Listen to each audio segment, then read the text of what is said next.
Moving on to the trial. The Tanakh testifies of the details surrounding the Messiah's trial.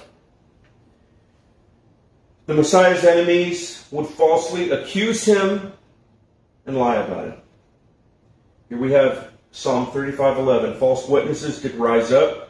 They laid to my charge things that I knew not. Basically things he didn't do. Psalm 109:2. For the mouth of the wicked and the mouth of the deceitful are opened against me, and they have spoken against me with a lying tongue. Fulfilled in Luke 14:56. For many bear false witness against him, but their witness agreed not together. And folks, to their eternal shame, the Jewish leadership knowingly rigged the trial, knowingly condemning an innocent man. Matthew 26:59. Now the chief priests and elders and all the council sought. They looked for it. False witness against Jesus to put him to death. Folks, these people were truly the children of Cain. The murderer who out of his false religion killed his innocent brother Abel. And we're going to be talking very soon, in a couple of weeks actually, about how the Jewish leadership in the first century had taken biblical Judaism and turned it into a false religion. Largely a false religion. They still had some elements of truth. But we're going to have that discussion in a couple of weeks. Now, the Messiah's enemies would also twist his own words.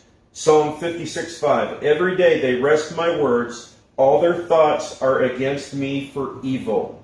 And I want to go back and I want to make sure people understand. We're talking about the leadership. We are not talking about every Jewish person in Judea. We're not even talking about, I don't have this knowledge, so I can't even say the majority of the people in Judea.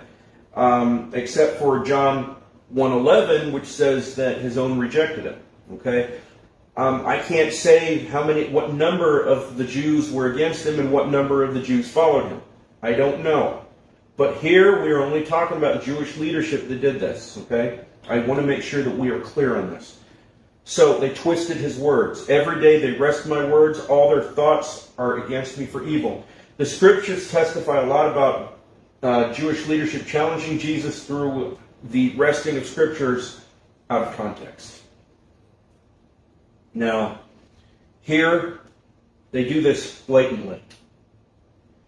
Mark 14:57-58.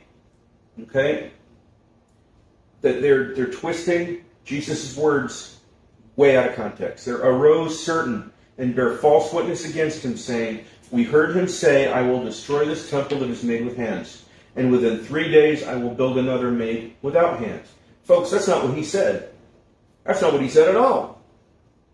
John 2:19-21, Jesus answered and said unto them, destroy this temple, and in 3 days I will rise it up. But he spake of the temple of his body. See, by twisting his words, the Jewish leadership would end up playing a part in the fulfillment of this prophecy. And what prophecy was that? That was a prophecy in Psalm 56:5, that they would wrest his words. The Messiah's enemies would beat him. Psalm 109:3, they compassed me about also with words of hatred and fought against me without a cause. Yeah, they fought. They hit him. They beat him. The Jews indeed fought against the Messiah without a cause. This is the God-man who came to save the souls of humanity. Not just the Jews, but the Gentiles as well. But he came as the Jewish Messiah. Everything they were upset about regarding him would have been easily understood had they known their scriptures about the person and the work of the Messiah. Let's look at how they fought him. Matthew 26:67. Then did they spit in his face and buffeted him, and others smote him with the palms of their hands. Look, to buffet is to strike, pound, or punch. They buffeted him. Okay? They're smiting him with the palms of their hands. So they're not just slapping him, they're punching him. John 18:22, and when he had thus spoken, one of the officers which stood by struck Jesus with the palm of his hand, saying, Answerest thou the high priest so? This is crazy. Okay? Now, what's crazy about it is you have a fake high priest that is basically a Rome-appointed yes man. Is all he was.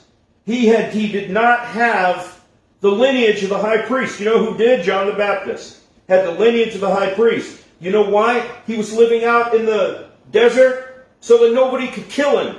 He was out in hiding. He was in God's witness protection program. That's what it was.